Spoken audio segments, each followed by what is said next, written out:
Hello everybody, welcome to another pastel video, and today I'm going to talk to you a bit about blending with pastels and some of the different techniques you can use to create your underpainting.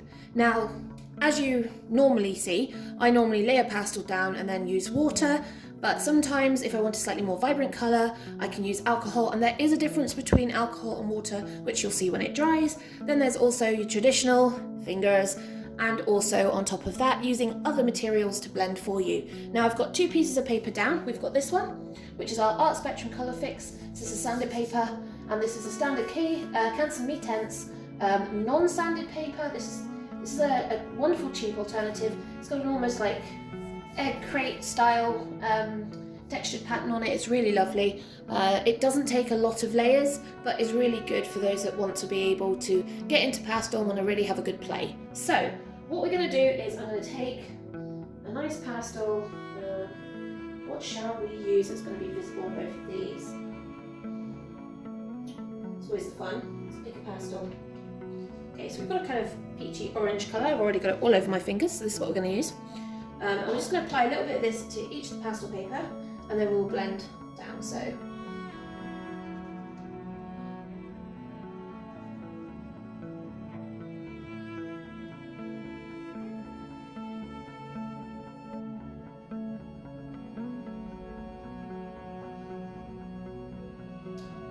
there is our pastel. This is a Canson, so it's pretty soft. So we'll see how far these blend and what you get with them. Wipe my fingers again because this stuff gets everywhere, and as it is orange and my favourite colour, we don't want it getting everywhere. So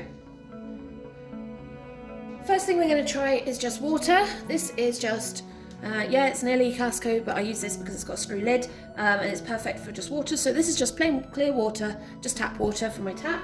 I'm just going to apply a bit of this and bring it down the paper.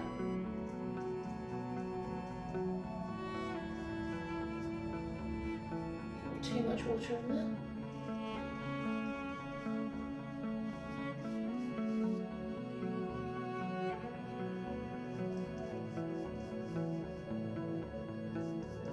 Yeah, this is just the sparkly brush I was using for the other video. Just what I happen to have in hand.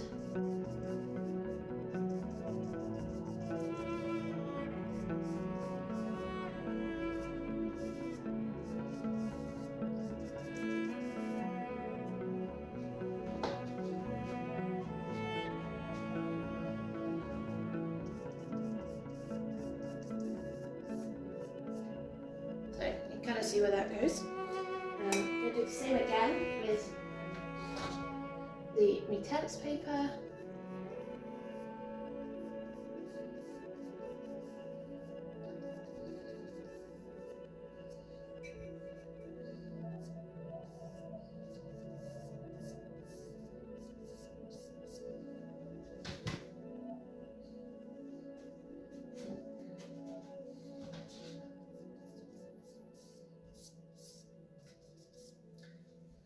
So you can kind of see how that works.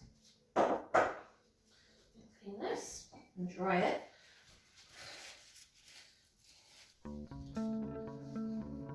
Now this is what we're using second. This is isopropanol. I used to run a wedding cake business, so I have this left over, but it's also actually cheaper if I buy it for food grade stuff for some reason. I have absolutely no idea, but this is basically 90% pure alcohol. Pretty lethal, don't go drinking the stuff, don't go eating it, comes with a warning label. But we'll get this on and then you'll see. I've just got a little bit of it in a cup.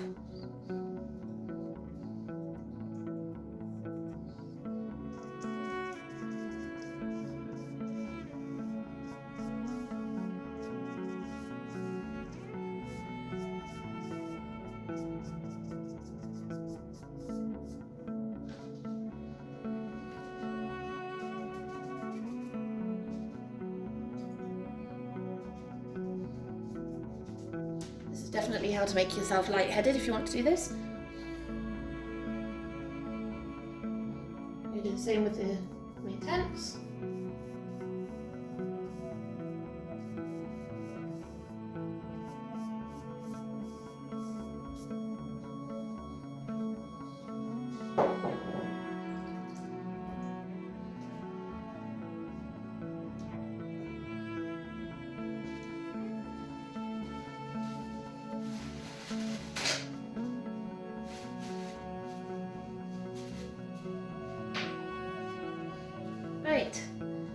I'm going to do this the traditional way, with your fingers.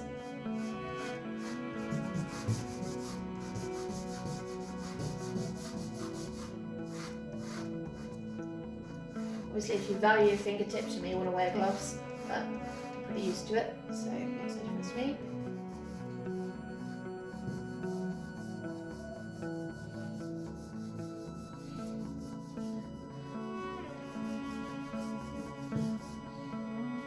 And then what I'm going to use is just some scrap foam that I've got. This is just some scrap foam, packing foam. I'm just going to use this because it's got a little bit of texture, which means it might well get into the grain of sand.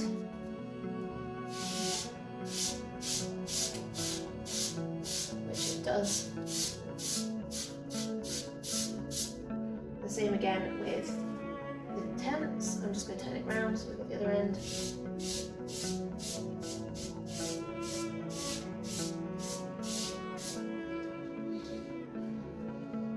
Right, I'm now going to let that dry and then we're going to look at the results. Right, we're back and everything has dried. So, what can we see here? Well, first thing I'm going to do is give you a bit more of this so you can actually see the true colour. So, there is the colour. Right. Need a pointy stick. Perfect. Right.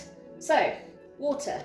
As you can see, it will smooth and blend it out, but it won't travel it around. So if you're using it lightly in a large area and you want it to cover a lot of that area fairly smoothly, then water is not for you. But it is good for putting down just a generic underpainting if you're happy to have gaps. It doesn't travel far, as you can see where I've brushed it down, and it's dried out.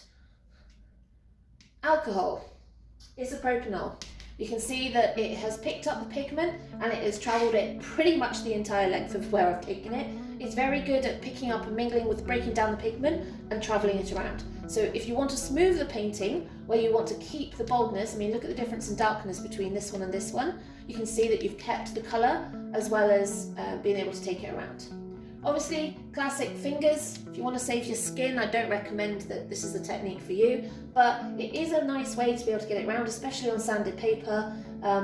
You don't lose the colour tone. I mean, you can see the difference between these two and this one. If you really want that tone, use your fingers, you will get it, and you'll be able to keep the colour and depth of that colour without having to spread it around, but it doesn't spread as far, so you have to bear that in mind. Finally, we've used our insulation, well it's not even insulation, it's just packing foam, and you can see that actually of the three, it is the smoothest. It travels not as far as alcohol, but definitely further than water, and is a lot smoother than doing it by your fingers if you're using sanded paper. So it's actually done pretty well for just packing foam. Now, to the non-sanded paper, this is where it gets interesting. So, water, same again as on the sanded paper, it does pick it up and it does move it around, but it also does wash it out. Alcohol, you maintain the colour intensity of the pastel and it does bring it out, but nowhere near as much as on sanded paper. Fingers, because it's not sanded paper, it's not picking up the pastel and gripping onto it, so even with your fingers, whilst you maintain the colour and how dark the colour is, and the tone, it just doesn't travel as far. You're going to have to work really hard to get it to move, and you'll end up overlayering the paper if you put too much on. Insulation foam.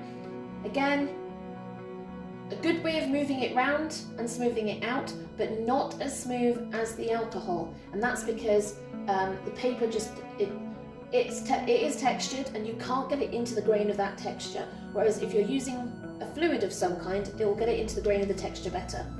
So, hope you guys have enjoyed that. Definitely take a look at what it is you want to use in order to achieve the best results for your underpainting.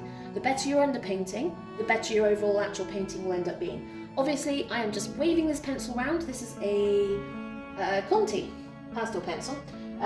So I'm going to finish it up there. Hopefully you guys have found this really interesting. You can see the results, it's pretty obvious to say. And, you know, it's totally up to you what you use. I tend to use water, and one of the reasons for that is I have asthma. If you have breathing difficulties, if you're going to use alcohol, please use it in a really well ventilated area. Also, you can water it down. So you can do a half and half mix of water and alcohol, and that produces some really interesting effects. But it is definitely a halfway house between these two, and is really good if you want to keep the fumes down. but at the same time, it's a propanol. Not massively expensive, but obviously water is free, so kind of depends what you want to do. Obviously, the other one is packing foam, insulation foam, packing peanuts are also another good one. Just any sort of packaging that's kind of plastic foamy. Don't recommend polystyrene, please stay away from that. It will absolutely ruin your paper and releases nasty chemicals into the air as it breaks down when you're rubbing it. So hopefully you guys found that helpful, and I will see you all soon for another video.